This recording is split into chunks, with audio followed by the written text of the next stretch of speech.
طب هلا بعد امك، تعالي. هلا بعد ابوك، طالع لك الزواج وسمنانه. لا يابا انا حامل. على خير يمه. صلوات على النبي. شنو ابوي؟ شو بسرعه هبلتي؟ ذاك اليوم عرستي. يا عطيه فلك صابرك، باكلها. يمه ايش قالت لك الدكتوره؟ ماما قالت لي عليك الشهر الثالث. عطيه شوف، هو خطيبها من كان يجيها.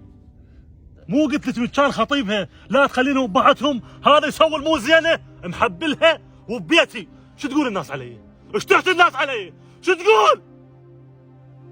ولك لا سامح الله لو صايره وما متزوجك هو وانت حامل يا ونستي.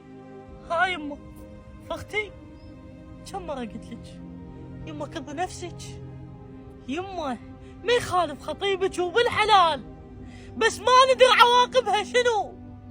اكو ناس ورا 10 سنين ويطلقون، انتم بعضكم ما عارفين بعضكم.